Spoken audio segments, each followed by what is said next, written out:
name is Clinton Windvogel. I'm the Learning Officer for Cape Nature.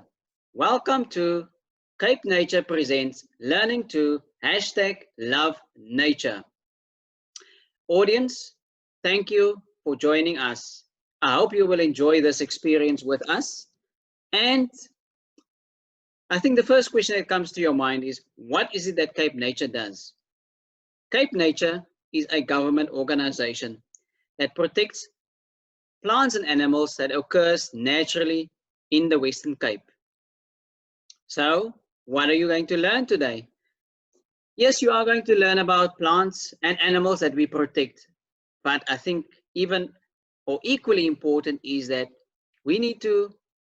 our aim is to change behavior, because by changing behavior, we can affect people's actions towards our environment.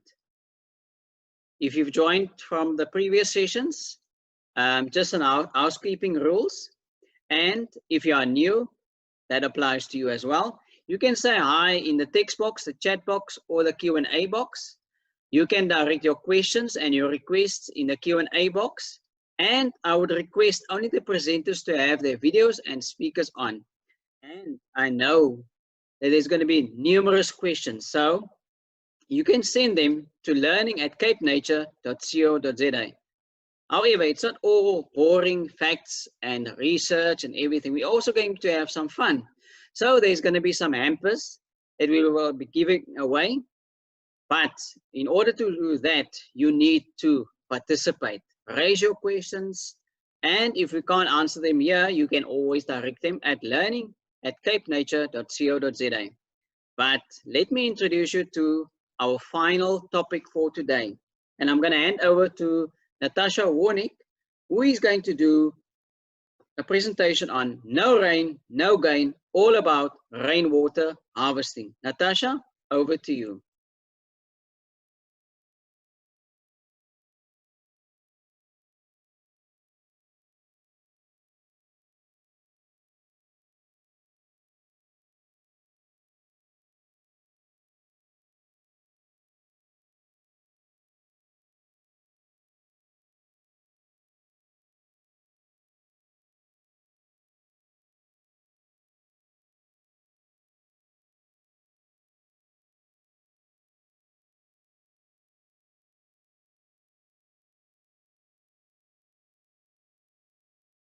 Hi, Natasha. I think we can't hear you.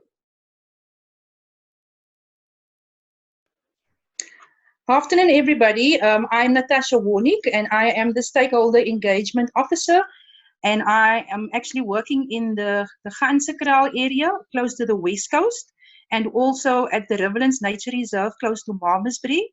And I'm the Stakeholder Engagement Officer, and we deal a lot with the general public on awareness and environmental education to schools. So this is a warm welcome this afternoon to my session called No Rain, No Gain, all about rainwater harvesting. So we will dig immediately into my session. And this session talks, of course, about something that is familiar to most of us. Everywhere, somewhere in our lives, we definitely had to do with rainwater harvesting. Being as a child at school, maybe, or as a community member, or as an activist for saving water, or even a representative at our university, as well as maybe in our community to save water. So it's all about practical methods that we can use to make the demand less on the environment and the precious water resource that we need to protect. Okay, so basically focusing on some challenges that we currently faced with. The present total for the population on planet Earth is about 7.8 billion people, and the demand is rising as we speak for water, of course, adequate water supply to meet the increasing water demand for everybody to survive. We all know we cannot live without water, and we need water. We can stay without food for a long time, but not too long without water supply. So another challenge that we're also faced with is equal access to water resources. And there is a few interesting statistics about water in our area. Looking at, for example, this one over here, about 3.1% of households live with no sanitation facilities or use a bucket toilet, which is not so nice and which is also causing a lot of health problems. Another one here is 1.5 million small children in South Africa don't have toilets at home, which creates a lot of problems for us. And the statistic over here is quite interesting. About 45.6% of households do not have a toilet inside their dwelling, equals to more people in South Africa has got cell phones than toilets inside their dwelling, which is quite interesting. Okay, so looking at the possible solutions. So what do we do with the possible solutions we have? We find alternative resources, of course, and use conventional approaches.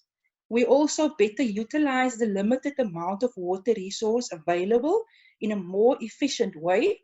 And of course, every drop counts at the end of the day. So all the drops of water, it counts. So to date, much attention was given to the first part, which is the alternative water resources, and not too much attention on optimizing what we already have and using that efficiently.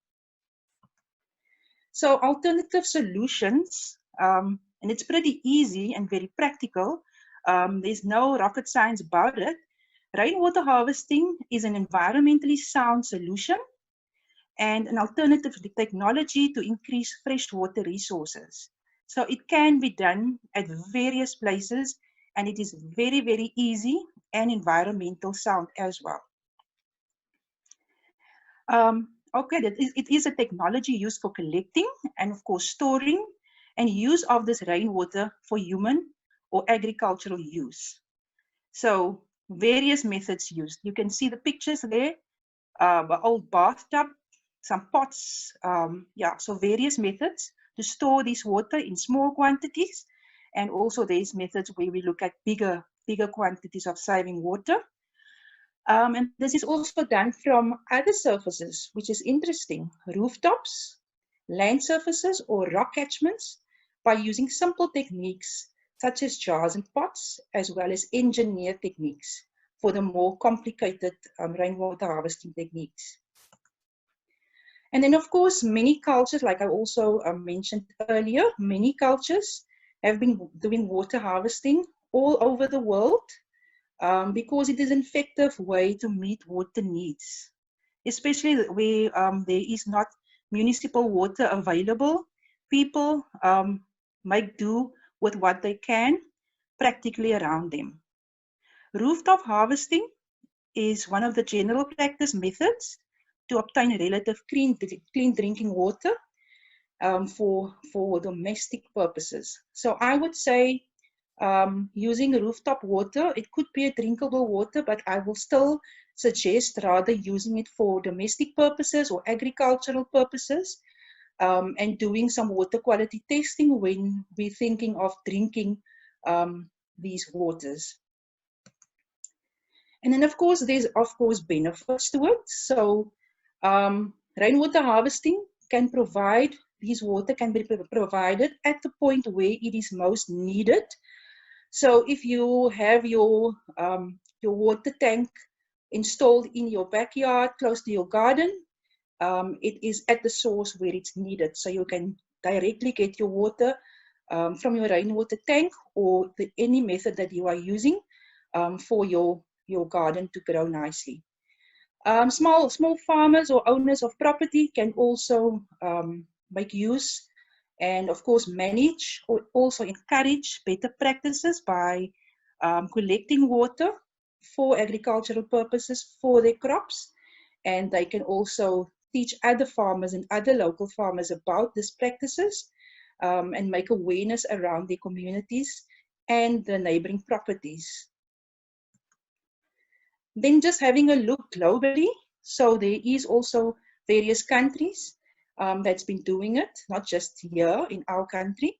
So almost 86% of Singapore's population, they live in high-rise buildings, and they use light roofing to actually use catchments for rainwater. So this water is collected on the roofs and kept in separate containers or cisterns on the roofs for non-potable uses. So they can use it for any purposes, not drinkable water, but they can use it for sanitation, for cleaning, even gardening and all those kind of purposes. Thailand as well, storing rainwater from rooftop runoff in jars. Very appropriate, and it's inexpensive, and they say it's high quality drinking water. Once again, recommendation is to do quality checks on the water, but according to them, it's high quality drinking water. And you can see the huge jars, beautiful jars that they actually use to keep or store this water. And it comes with a lid, nice lid that closes up there. It also has its valve where you can just take your bucket or your container for water use. And it's got a drain at the back as well, for if you want to let the water escape. So yeah. The next one is Brazil, also in the semi-arid tropics. Rainfall 200 to 1,000 millimeters, and it's sometimes uneven regional and seasonal rain patterns. So people traditionally utilize rainwater collected in hand-dug rock catchments. So another way of catching water, hand-dug catchments and riverbed rock catchments. And you can see the water is nice and clear, and it looks like the community around there is also happy because they've got some water to use for various purposes. Once again, agricultural purposes, sanitation, cleaning, and if high quality and good quality for drinking as well. Then also looking at other easy ways to harvest rainwater.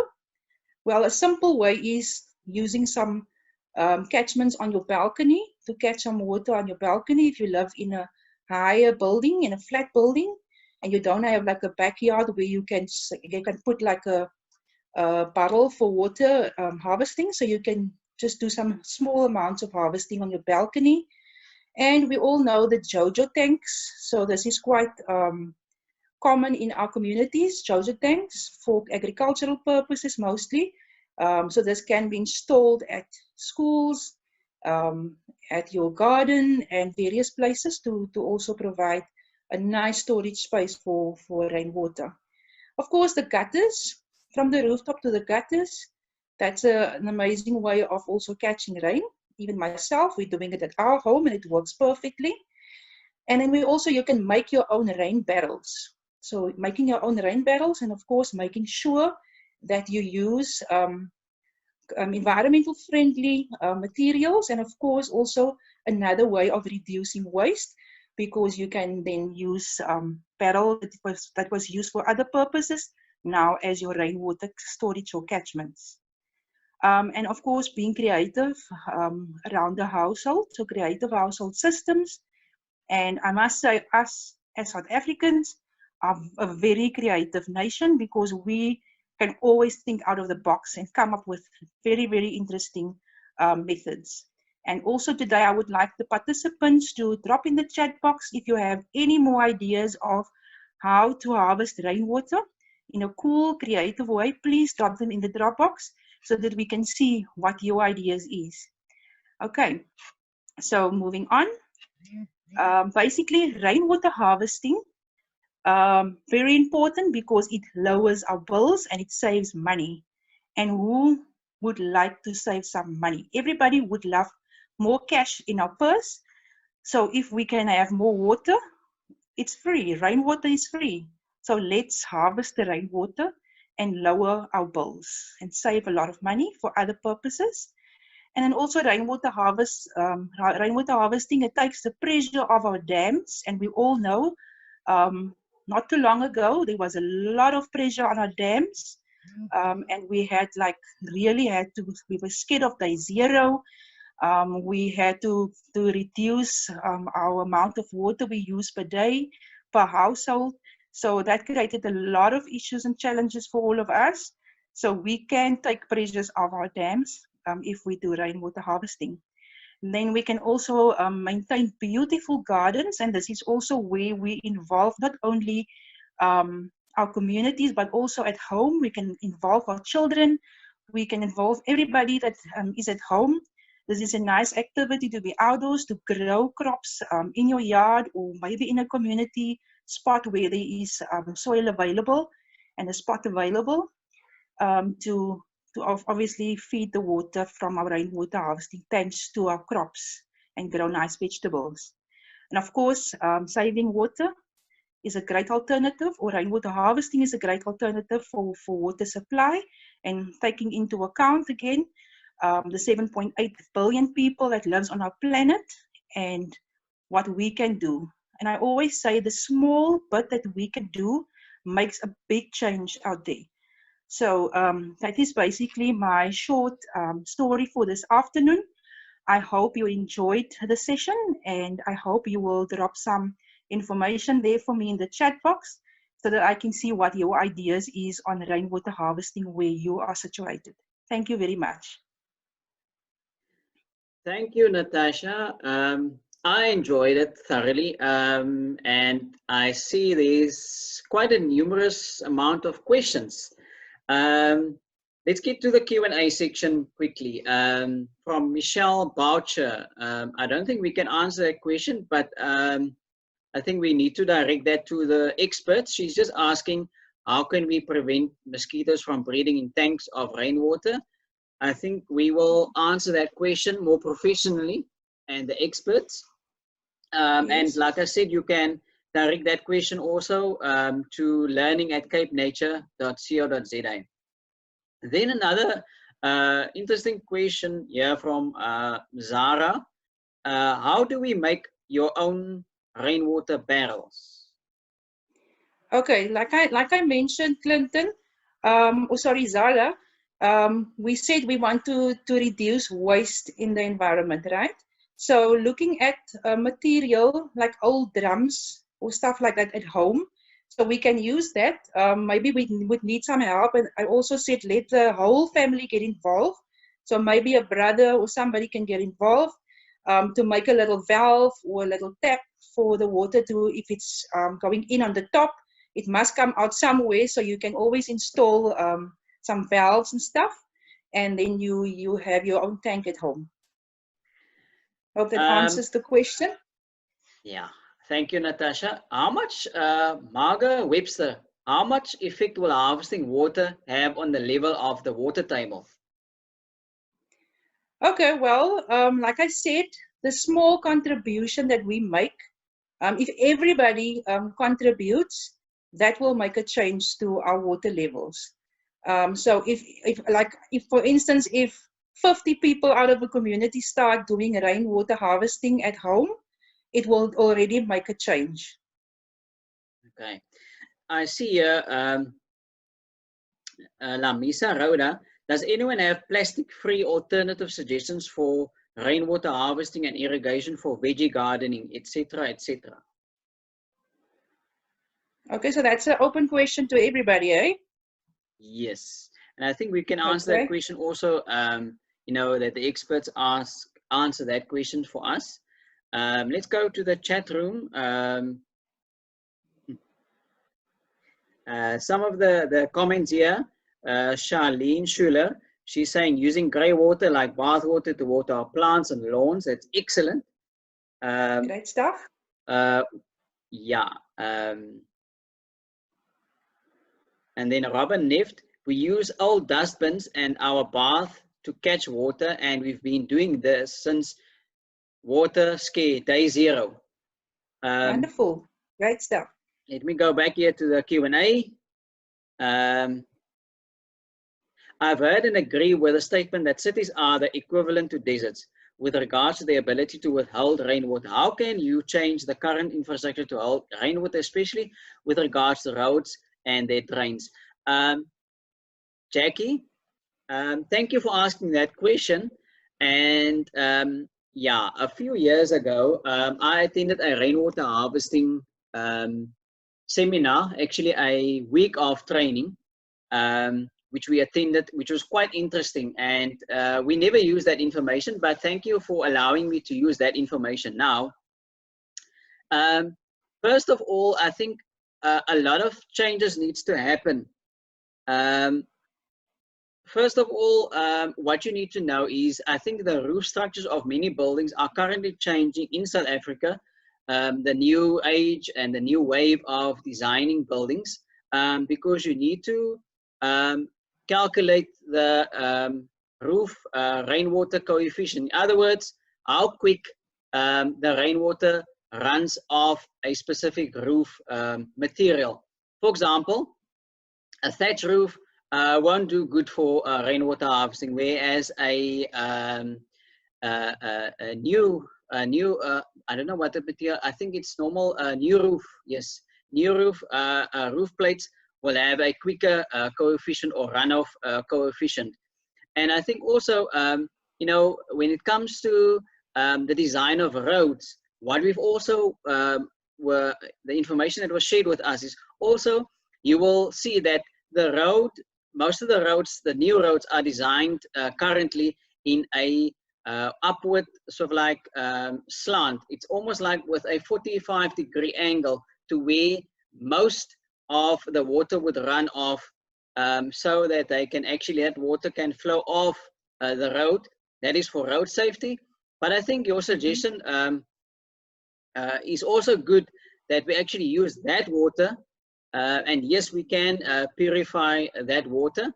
I know that over the world, some of the countries, they are using it. I think China is using that specific water. They've got underwater cellars where they store some of the water that they collect from the rain. And remember, I want to share this with also with the attendees or the audience, is that every water drop counts. The other thing also is that 75% of our body consists of water, so we can't live without water. I want to go back to the Q&A section here quickly. I'm just actually checking here if there are any new comments. Just go back to the comments. Yeah. I hope I've answered your question, Jackie, Ali. But you are more than welcome to send your, if there's any audience member that want to send their questions and requests, they can send it to learning@capenature.co.za. I'm just checking for any more questions, some in the chat room. Yeah, I think, yeah, that's, yeah, there's a question. Can use oak barrels to catch water or clay pots, both plastic free? I think, thank you, Tanya Yeken. She's suggesting that. And yes, Ross Prinsloo, solid surfaces, especially in cities, need to be replaced with porous surfaces so that rainwater and runoff can be absorbed by the earth and restore the water table. Very interesting information online about green cities. Yay, yes. Then Jacques van Zyl, all newly constructed homes must come with a JoJo tank. Yes, I agree fully. So, yes, audience, now it's time to have a little bit of fun before we start the weekend. So I'm gonna quickly draw a prize here. And it is, I don't know if I'm gonna pronounce your name correctly, Lamisa Rode. Well done, and congratulations. Our staff will be in contact with you to hand over your prize. And thank you, audience. I want to thank you all for your time, your participation. And remember that we, and only we as humans, can make the change. And by changing our behavior, other people will see what we are doing. And by doing that, we will create the change. So thank you, and we will see you hopefully very soon. I want you to have a safe weekend. Enjoy it. Thank you and goodbye.